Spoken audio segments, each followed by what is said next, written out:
welcome to a special edition of the Aussie Game podcast. We're here to preview a really exciting Under-20 World Cup tournament where our Young Socceroos are going to be taking on some of the biggest nations in world football, and they're going to approach it head on.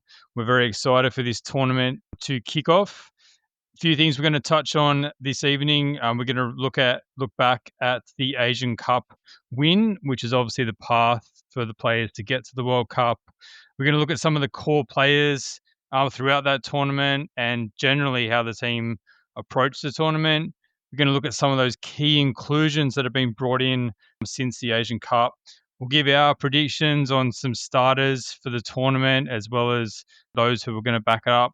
And then we're going to look at some tournament scenarios based on where the Young Socceroos might finish, give our predictions, plus we've got some awesome questions and comments from our listeners. That's a lot to get through. I can't get through that all by myself. So Mopper's here to join me.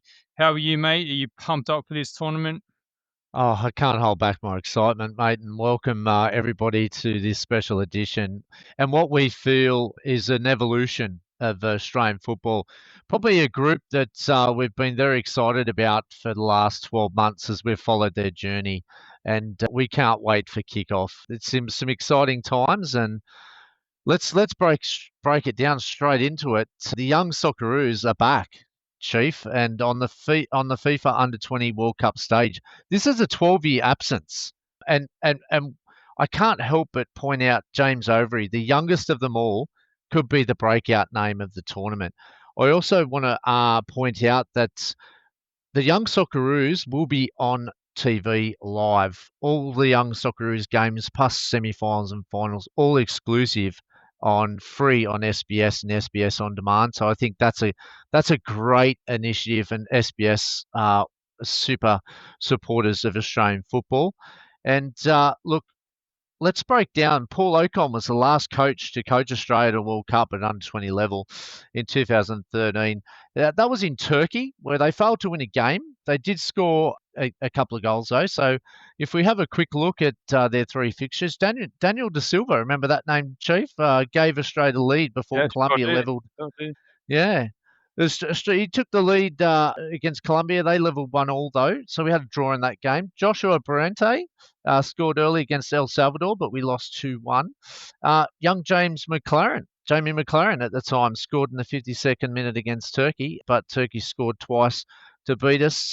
We failed to win a game, but obviously, it was our last attempt at a FIFA World Cup back in 2013. So there's lots to look forward to, and we've got lots to talk about tonight, but I just thought I'd give you those interesting facts. And Trevor Morgan's the coach, and I'll raise a few points later in the podcast in regards to a couple of his interviews. And geez, I like the mentality of this group too, Chief. I listened to Daniel Benny's interview, and geez, there's such a good vibe and good mentality with this group. So lots to look forward to. So let's break down the path of how they got there, and let's look at it game by game, and then we can go into it a bit of detail around who's in and out.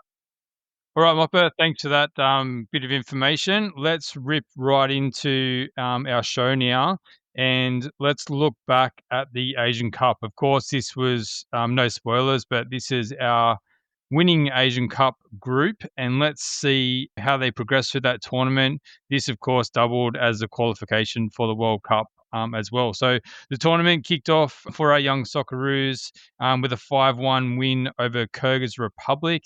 Musa Toure scored a double, as did Luka Jovanovic, and Daniel Benny scored a cracking goal, actually darting in from the far post. They were far too strong for Kyrgyz Republic. Toure and Jovanovic in particular combined really well up front.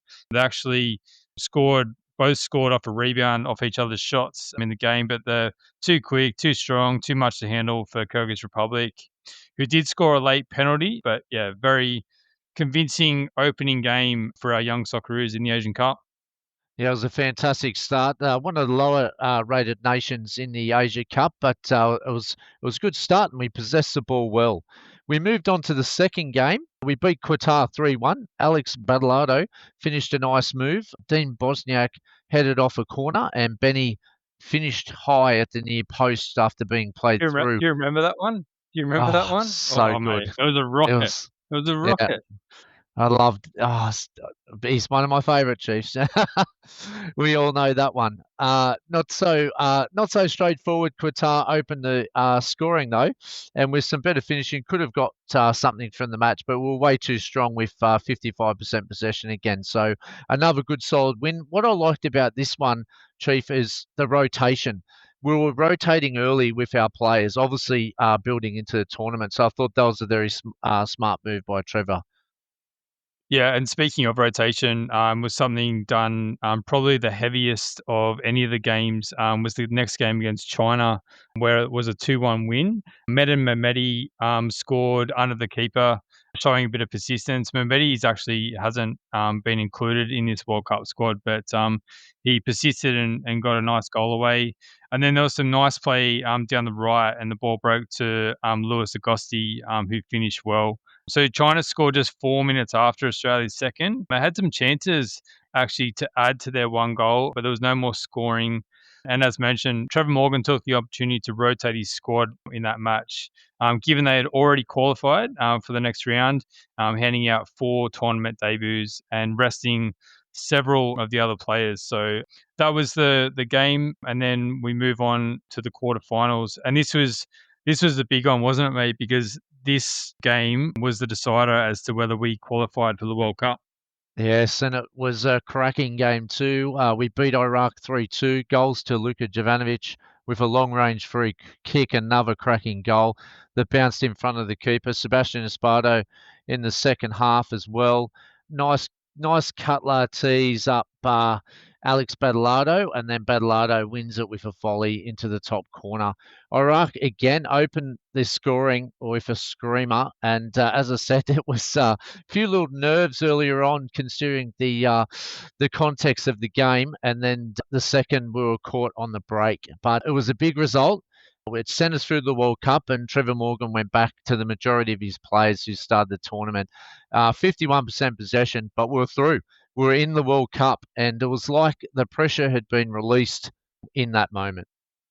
Yeah, it certainly had been, and I think, it was almost like job done. That was probably the first marker for the team, but now they're down to the final four, and they probably thought, why not us? And they took on Japan, and given our history with the full national team with Japan, it was probably a bit of nerves heading into that match. But what was really, really impressive was how they took the match up to Japan. So Musa Toure opened the scoring after his strike partner, Luka Ivanovic, found an overlapping Johnny Yole, who cut the ball back. Really, really nice, nicely put together goal, that one.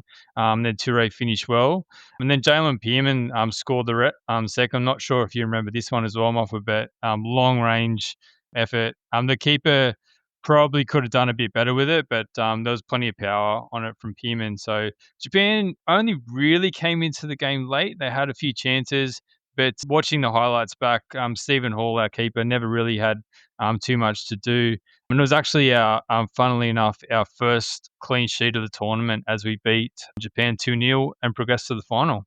Yeah, I thought it was tactically our best game, and to suffocate Japan of opportunity and possess the ball the way we did, and taking up Japan was probably the most impressive game of the tournament as far as I was concerned. I you hit the nail on the head. I don't think Japan really had much of a chance, and I think we looked very comfortable in this, and I think it just showed the potential in this squad. We move on to the final, where we beat Saudi Arabia 5-4 on penalties after the match was drawn 1-1. Lewis Agassi opened the scoring with a defensive clearance fell to him, and he volleyed it first time into the bottom corner. Australia conceded an equaliser late in the first half when Stephen Hall misjudged his positioning and caught the ball from a header when he was already over the line. Both teams had some decent chances to score, but they couldn't be split after 120 minutes.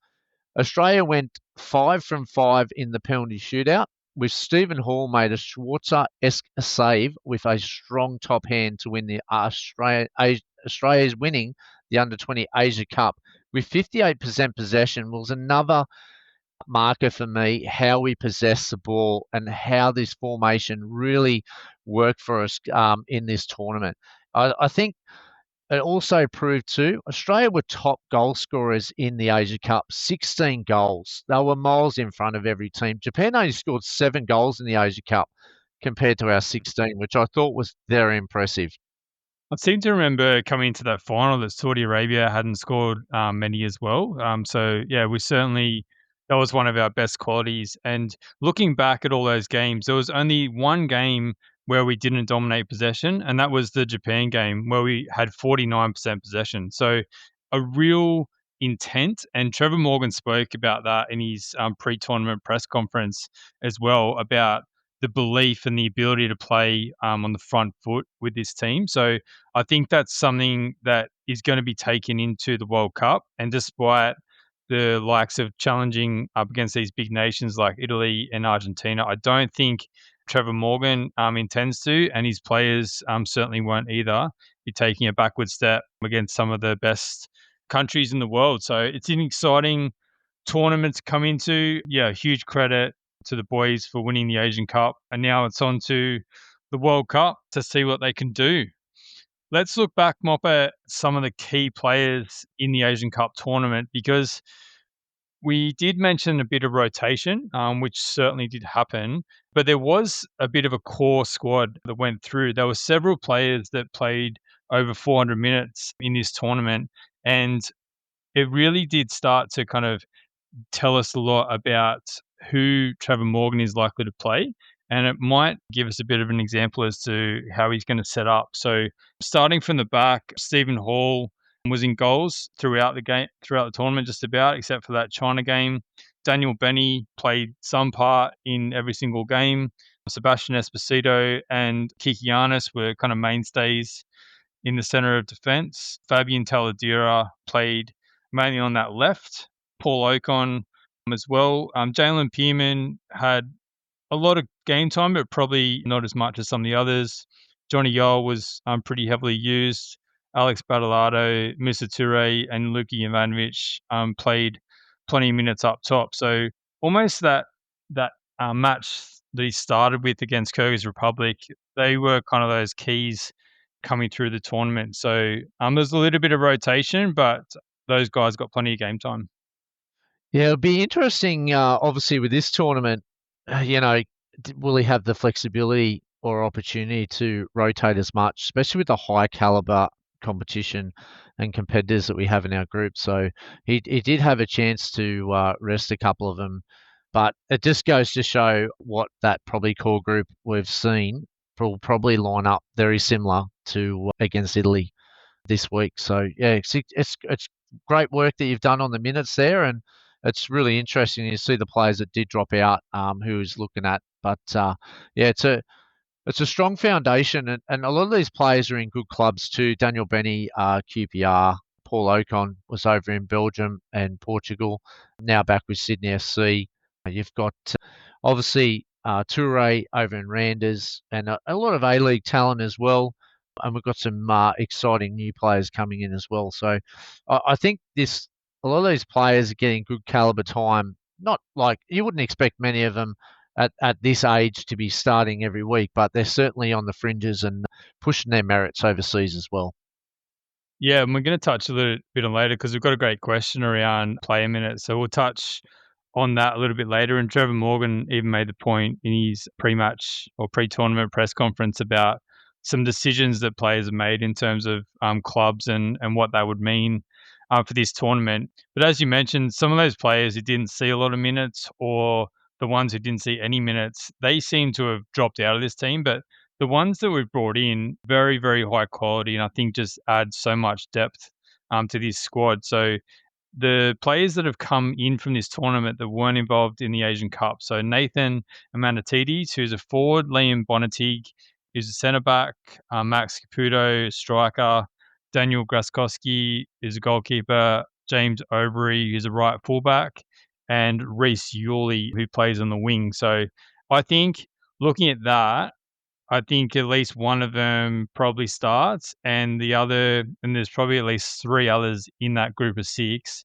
that are going to push for a start in this squad. So it just shows, I think, how much stronger our already strong squad is going to be from the Asian Cup. Oh, absolutely. The inclusion of James Overy is massive. More depth and strength down that right hand side. And I love the comment from Trevor Morgan. Says James Overy is committed to the green and gold. So massive, massive statement from Trevor Morgan, and it's great to see a young, exciting talent at Man U. There, only 17, and I think Liam Bonatag will be huge too. We've seen a similar back back four in the Asia Cup, but I think Liam coming back from overseas to Melbourne City, I think he'll create a great platform for those central defenders and provide much needed cover and competition in that area. I think we're a lot stronger defensively, and it's going to be exciting to see as the tournament goes on. He'll definitely get minutes, and he was one Bonateg who played against Argentina overseas only a few months ago, so that was an interesting point as well.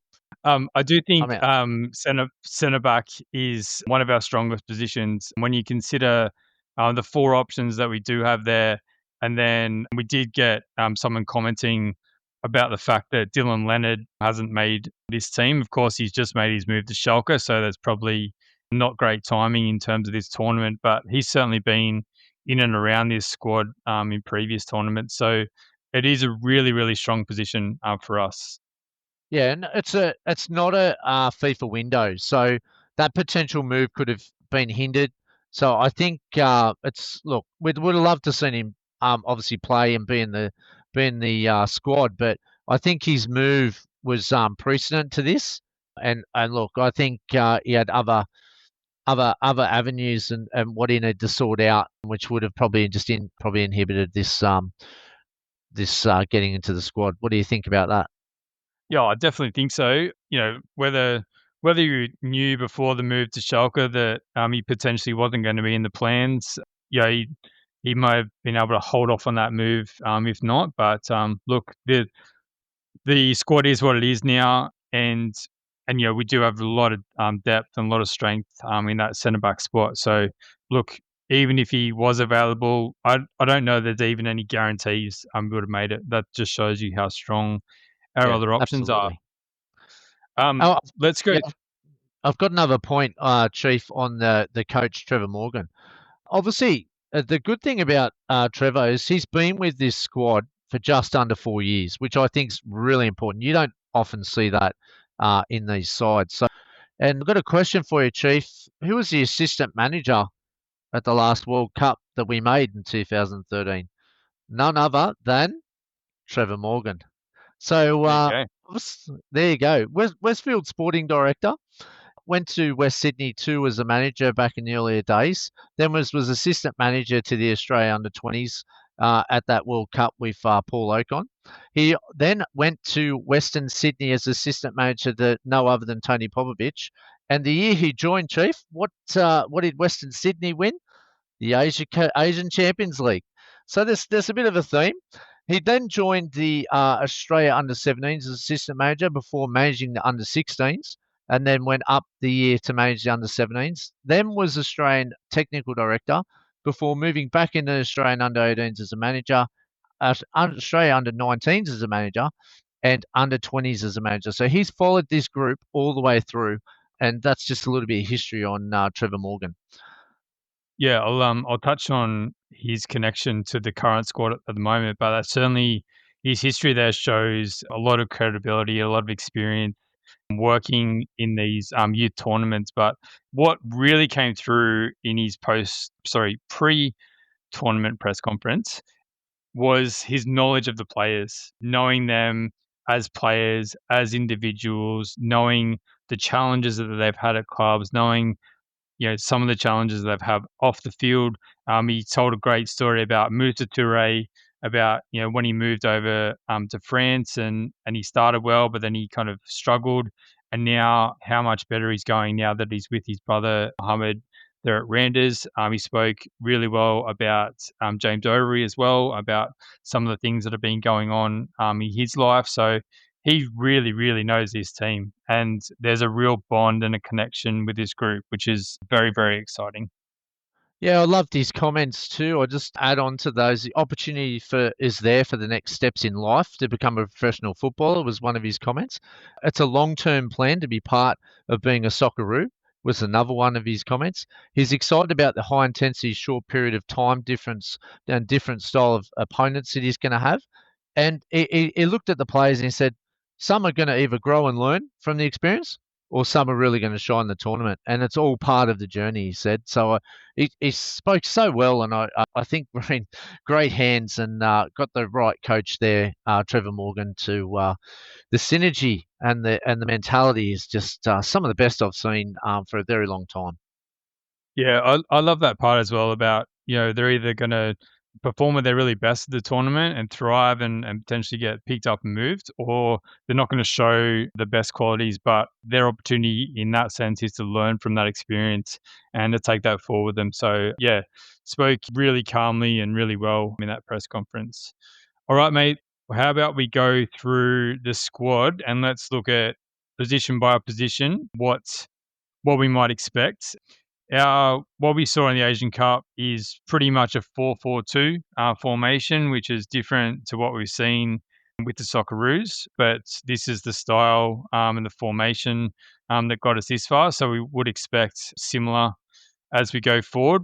In the pre-tournament game against Ukraine, we had a 3-2 win with both our strikers, Jovanovic and Toure, on the score sheet. So really positive signs leading into the tournament. Let's start with our goalkeepers, mate. Stephen Hall played, as I said, the majority of that tournament and the Asian Cup. Would you expect him to hold his spot there for the tournament, the World Cup? Yeah, he's far way in front of the other two. He's an outstanding candidate. He's been at Brighton for 2 years. He's an Adelaide United product, Chief, and we've talked about Adelaide United in the development zone. He's he's played every nearly every minute of the Asia Cup, and I think with the competition, look, Daniel Grzyskowski, he's a little bit younger. He's only 18. He's at the Melbourne Victory.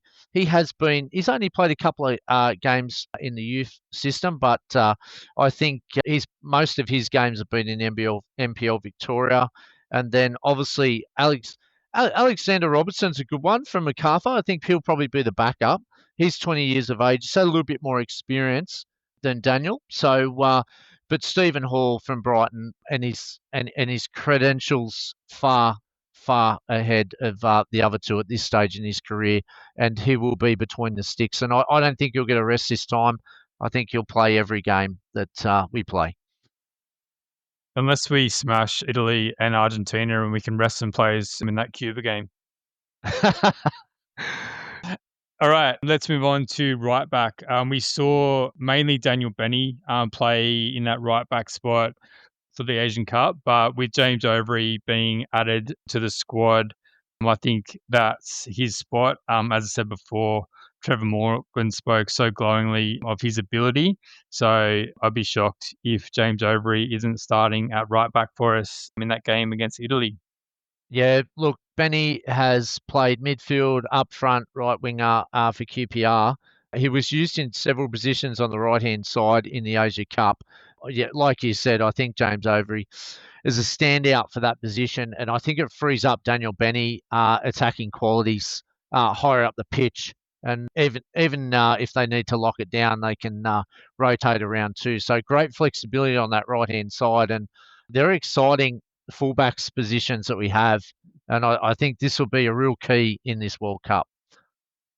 Yeah, and Joshua Insera, most likely you'd think to be the backup option at right back, but as mentioned, Daniel Benny, a good slot in there if required as well. We already spoke about the depth at centre back, so the names are Sebastian Esposito, Panagiotis Kikianis, Liam Bonatig, and Lucas Harrington. So all very, very strong options. As I said before, Sebastian Esposito and Kikianis played the majority of the tournament for the Asian Cup. Lucas Harrington got a few minutes, and Liam Bonatig is an additional player that's come in. So when you look at those two as starting, Bonatig's come back to Melbourne City from Celtic. Lucas Harrington is moving to the Colorado Rapids in January. So very very solid group there. We did have a comment from Oslock on X saying that he'd like to see Harrington play more minutes that he did during qualifying. I wouldn't mind it too, but I'm not sure we're actually going to see it. But what do you think, mate? Look, if I look at the last two games that we played against Argentina overseas, Kikianis and Bonateg were the starting central defenders in both games. So that's interesting. Like you said, the Asia Cup one, but it was Kikianis and Espardo. Now, obviously, Bonateg wasn't in that squad, but was picked in those Argentina friendlies. So like Lucas Harrington will be probably used as maybe as a sub. He has got the quality, but yeah, he's got three of the central defenders have been playing in the last 12 months. So I think he's going to find it difficult to break into that. But it's a hopefully it's a long tournament for us, so you never know. Yeah, absolutely. All right, let's look at left back. This one was an interesting one for me. The options there: Fabian Taladera and Zach Lizalewski. So Taladera played more at the Asian Cup, but when you look at club games, Lizalewski's played more senior club games last season in the 24-25 season. So Lizalewski played 22 games and over 1,000 minutes, whereas Taladera played only 4 games and 189 minutes. So interesting choice there for Trevor Morgan, I'd say, on what he does in that left back spot. Yeah, Taladera again played in a friendly against Argentina in the first leg, where they Australia went down 2-1. Yeah, it's got some flexibility there. It's look, I thought the left side was probably one of our weaker parts of the squad. Not to say that these boys, haven't got the capability. It's just a lot of sides attacked us down that right hand side, left hand side defensively. So they're going to have their work cut out for them. Obviously, World Cup higher level, but both could start. It'd be very interesting. I think this is the only question mark in the starting 11 who plays that left back. And I, I think if this doesn't work for us, don't be surprised if you see Trevor Morgan look at Overy or Benny in this side, because I just think with both of those talents at right back, I'm sure one of them could play on the left if it does become a problem in this tournament. Yeah, I think I tend to agree with you in terms of weakness is probably too strong a word, but it's when we look at the strength across the rest of the park, it's certainly one that stands out. So we'll see who gets the nod there, and yeah, we might see some changes from Trevor Morgan throughout the tournament, but I guess we'll wait and see in a few days' time. Let's go to central midfield: Paul Okonengsler, Jalen Pearman, Lewis Agosti and Thiago Quintal. One thing I will say about the midfield mix, you could see a few of these players chopping and changing from centre mid into right or left mid. So I think there's some versatility. I have kind of put these four in the centre mid spots, but it's not to say that the likes of a Johnny Yole or Alex Badalado, who we will speak about in a sec, couldn't drop into that centre midfield. But I think Paul Okonengsler is a lock, and probably Jalen Pearman is reasonably locked in as well. And then Lewis Agosti, Thiago Quintal, options off the bench would be my prediction. Yeah, it's interesting where Badalado fits in this as well. But I think the good thing about Morgan's central midfield or midfield options, they are all very different and they all very flexible. So we know Ocon's going to be the six. He played that a lot in the Asia Cup, picking the ball up deep and transitioning the ball.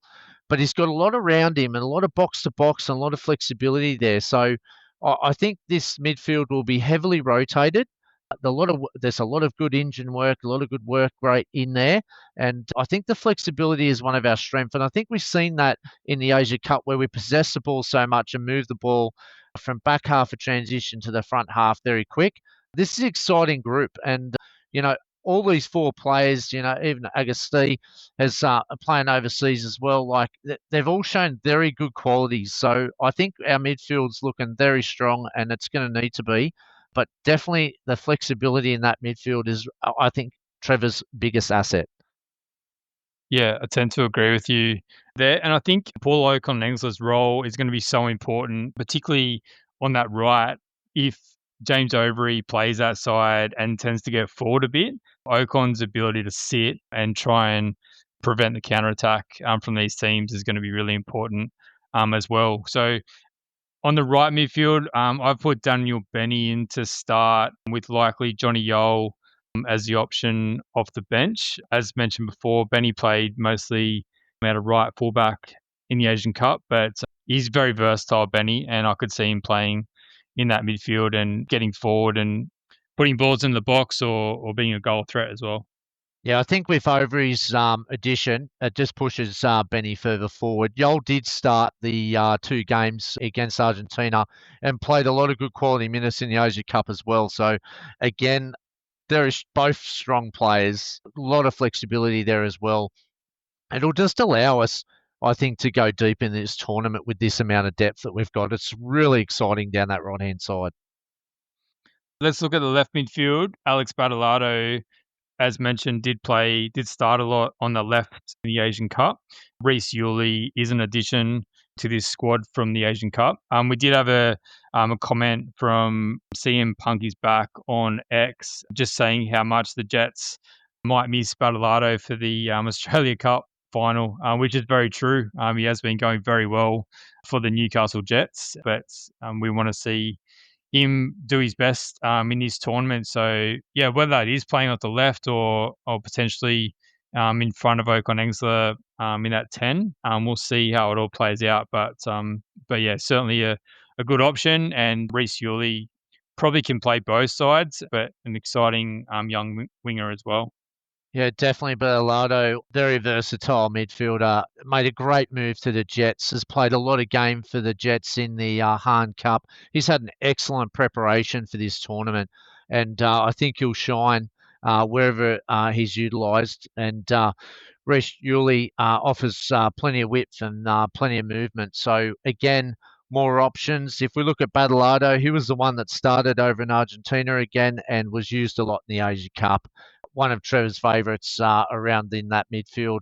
And I just like that dynamics that Trevor can adapt to in that midfield. Again, across that whole midfield, he's got so many great options and styles that he can really play.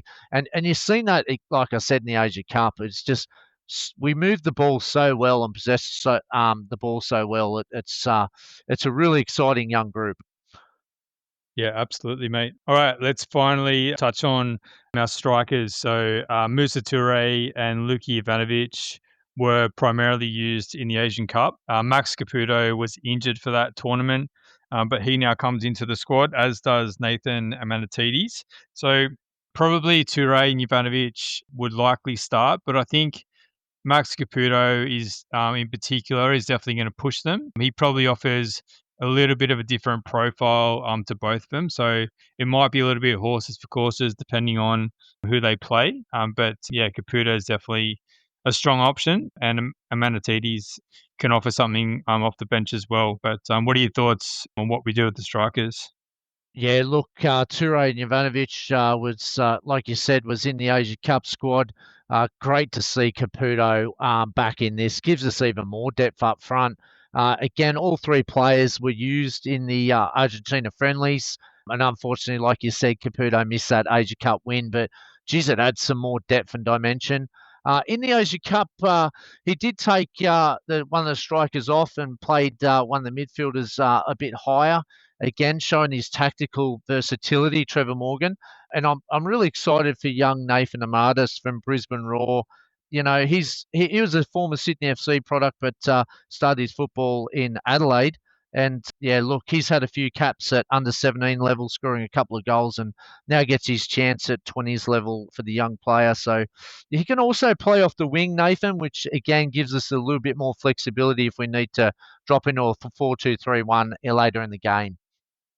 Yeah, and so probably speaking of versatility, we mentioned Benny there. We have seen him operate as almost like a striker for QPR. So another option if we need to pull that lever at some time during the tournament as well. Let's have a look at who's been playing. This was on the back of a question we got on X from the Australians pie chart creator. How many of the lads are playing regularly, i.e., starting for their club? So it's a bit hard to get a gauge on the Australian-based players, obviously with the A-League not starting. Some of them have been playing in the Australia Cup, and some have been playing in these preseason friendlies. But there's 6 playing overseas. Let's have a look at their kind of games and times and what they've been doing. So Lewis Agosti has played 4 games for 210 minutes, 1 goal. Daniel Benny's played 1 game, 90 minutes, 1 goal. Stephen Hall's played 2 games, 180 minutes, 1 clean sheet.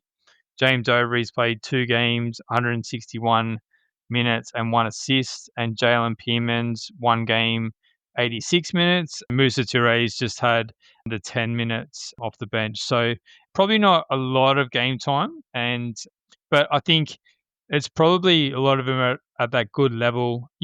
Benny and Pearman at QPR are kind of in the first team mix, but a lot of those others are kind of in the lower grades, just trying to look for some match minutes. But certainly a lot of them would be prime for the tournament in any case.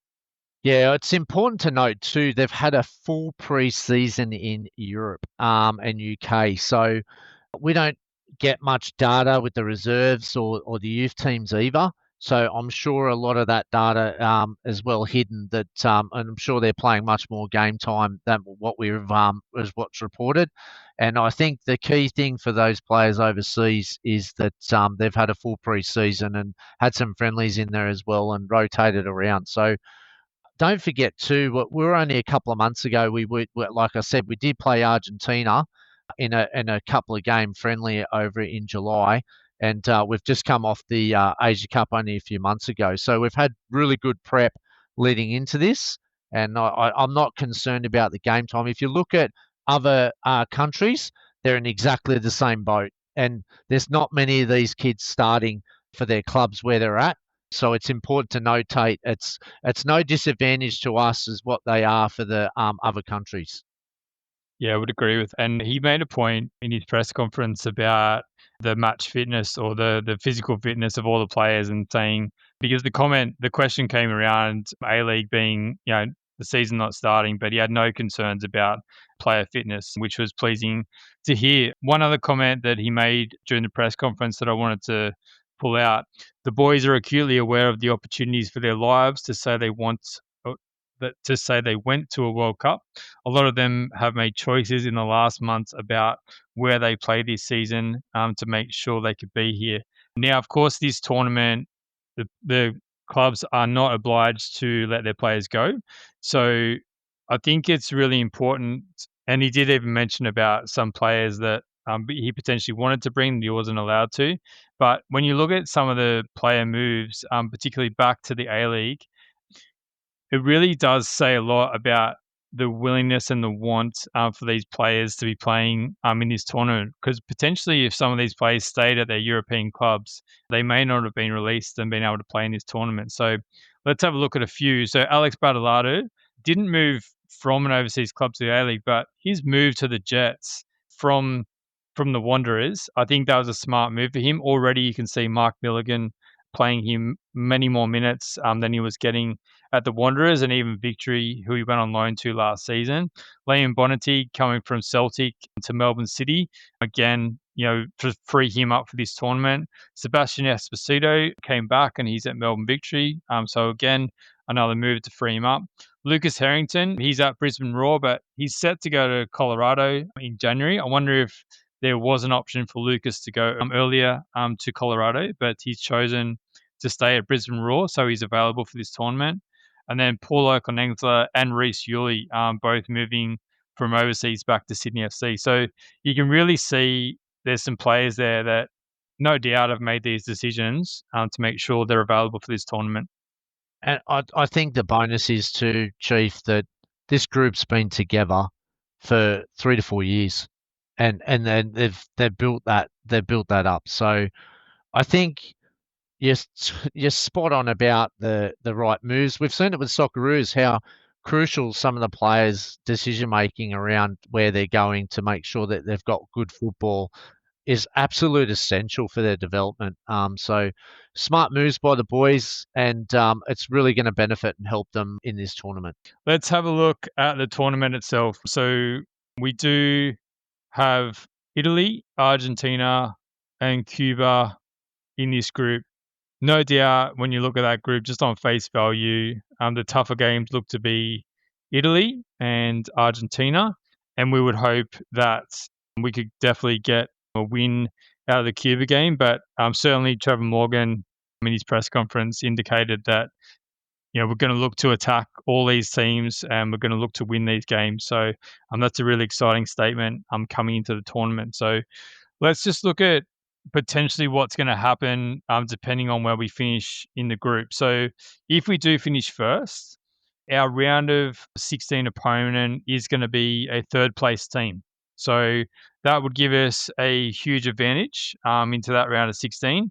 You'd assume that that's going to be one of the weaker teams in the tournament. And then our quarterfinal opponent looks to be someone like Brazil, Spain, Japan, or Chile. So all tough opponents if we to progress. But look, you're at a quarterfinal of a World Cup. Of course, it's going to be a hard opponent. 100%. All right, and then if we finish second in the group, round of 16 could be against France, which again would be a tough game. And then our quarterfinal could be against Spain or Brazil as well. So again, tough games coming out of these knockout stages. And then if we were to be one of the best third place teams in the tournament, it's a bit tricky to find out exactly who we might be playing based on the scenarios, but kind of nailed it down to Chile, Japan, South Korea, or Paraguay, which is not terrible given the other options available. And then a quarterfinal, Colombia, Nigeria, or South Korea. Or Paraguay. So I think with the third place teams, you could go on either side of the draw. So it's a bit tricky to determine where you go. But I think looking at all those scenarios, it's basically potentially if we do well, a softer draw coming out of the round of 16. But if we finish second or third, it's going to be a tough route as far as we go in the tournament. Yeah, I think the beauty of this World Cup tournament for all the viewers is it's a 24-team tournament, which means top two teams obviously advance to the round of 16, but four of the best third place finishers also qualify. So there's only going to be 8 teams knocked out of that 24. So you would think if we've got Cuba last, which I think is an absolute advantage, we've got Italy first, which again I think is a massive advantage because Argentina obviously then have to play Cuba. So again, being hopeful, you'd think Argentina would definitely beat Cuba, and then I think we've got a great opportunity in the first game to get something out of this game. But the competitive of this group is obviously it's one of the group of deaths, no doubt about it. But the third place finishes definitely gives us an opportunity still to qualify. If in the case of this scenario we finish first, second, or third, it could definitely go either way. But I'm not concerned about this group, even though how tough it is, because like I said, like you said, they're the 4 best third teams. It could be the better side of the draw. You just don't know how it can pan out. So I think it's a great advantage for us. And look, Cuba's 162nd ranked in the senior team, so we know they're the weaker of the group out of all of them. But you still got to beat them at this tournament. And look, we know Italy qualified for the UEFA European Championships last year. They're in the UEFA elite competition in Europe, so they get plenty of games. I looked up Italy's players, and some of these players have played 60 games in the last 3 years leading into this tournament. And Argentina's the same. So they've been playing a lot of football together, which is a massive advantage.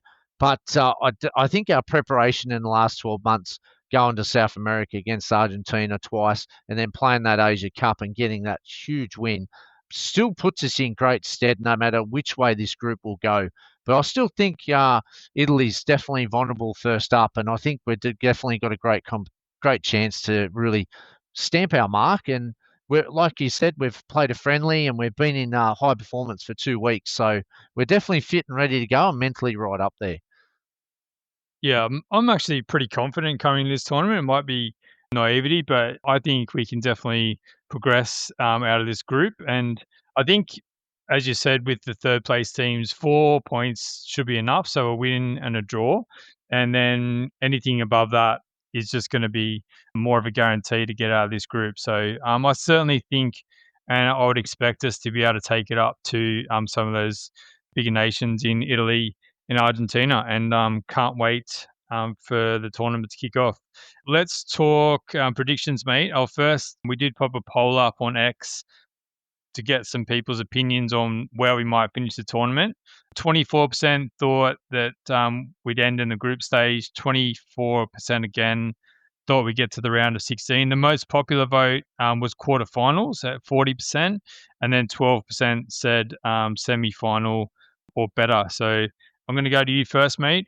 Where do you think our tournament will end? How far can we go?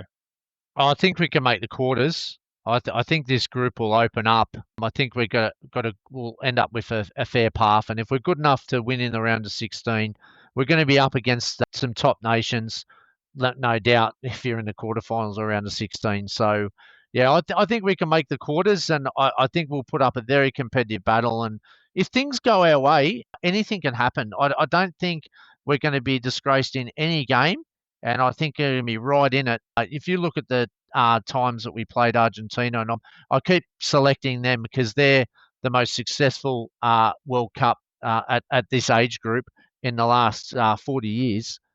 We're right up there. We're only down 1-0. We're 1-1 in the first game, and only down 1-0 and conceded late in both games. Where this group has got it. They have the ability, and they have the side. And I think with these additions that we've added in, we've added some great depth. And I think the stability of the coaching and the tactical awareness and the flexibility we have in our squad could see us even push on further if we have things go our way. And small moments in football, anything can happen. So fingers crossed, and we'll be riding every second and every minute. What about yourself? What's your Chiefs prediction for the under-20s? Are they winning it, Chief? Well, I would love to see it. I think, as you said though, I think I would expect us to make quarterfinals, and then from that point, it's really going to matter who you draw, injuries, or what kind of form we're in from there. But yeah, just I don't know. Maybe it's Trevor Morgan's press conference that's given me a lot of confidence, but I just really think we can take it up to any of these teams, and yeah, just the ability to show what we can do on a world stage. Like when they played in that Asian Cup tournament, I was so impressed with how progressive they were and how they played the ball between the lines, and they looked to get the ball forward and attack. And, that ability to be fearless on the ball and take on your player. I just love that. We just haven't seen that from one of our national teams for such a long time. So I was so impressed, and no doubt they're going to take that intent into the tournament. Whether they're able to fulfill all that potential, I guess we'll just have to wait and see. But I just love the intent that they're going in with, and no doubt they'll be. Trevor Morgan did speak about taking it one game at a time, but no doubt they'll have some ambitions on not fearing anyone, and that kind of means that they're there to win it. So I guess we'll wait and see. It's all very exciting to start very soon. Question for you, mate. Who's your breakout star of the tournament? I think you already might have mentioned him, but maybe just remind us all. Well, it's the Perth product who debuted at 15 against West Ham in a friendly, James Overy. I think that right-hand side is electric for us. I think it's such a great strength. But James Overy, at the age of 15, playing against West Ham, quickly moved overseas at 15, where he signed and got picked up by, Man U themselves. And it was a fight because a lot of Premier League clubs want him. And he's just gone from strength to strength in the last 2 years with his deal with Man U. And I'm super excited to see him play. Green and gold from Morgan is his colours, and that's just music to our ears. He's one for the future.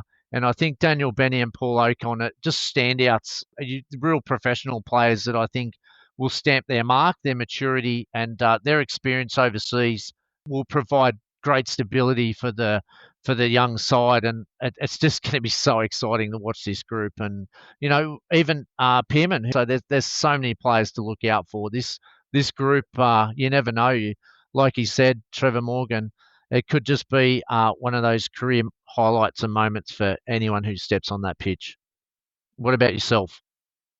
Yeah, mate, you haven't left too many players for me to select there, but Sorry, mate. I'm going to echo the players that you mentioned as well. I think Pearman's in for a big tournament as well. I think Battleado, the Asian Cup player of the tournament, certainly is in for a good tournament in this World Cup as well. My probably standout, I think Musa Toure. I think he's going to channel a bit of Mohamed's form from the Socceroos, and he's going to show his older brother that he's up for it on the big stage as well. So expecting a big breakout tournament for Musa Toure. Hopefully he can bag a few goals and really put his name up in lights. But it's just a really exciting time to come into this tournament. Can't wait for it to start. It all kicks off on Monday morning, Australian Eastern Standard Time. So with our game against Italy. Yes, live on SBS, and then we obviously play Argentina in our next game on Thursday and Cuba on Eastern Standard Time on Sunday. So, wow, it's going to be a great week. And yeah, get excited, football fans. You're going to see a great generation of talent here. And we wish them all the best, and to Trevor Morgan and all the players. Stay fit, well, and healthy, and play that beautiful football that we've seen at the Asia Cup. I think if we can take it up another level, it's just going to be great to watch. All right, Mopper, that's going to do us for this episode, our special bonus episode previewing the Under 20 World Cup. We wish the Young Socceroos and Trevor Morgan all the best as they kick off their tournament against Italy on Monday morning. We're going to do some reactionary pods throughout the tournament as well, so keep an eye out for that, and we'll be back as usual on Sunday to record our normal program. So thank you for listening, and we look forward to seeing you on Sunday.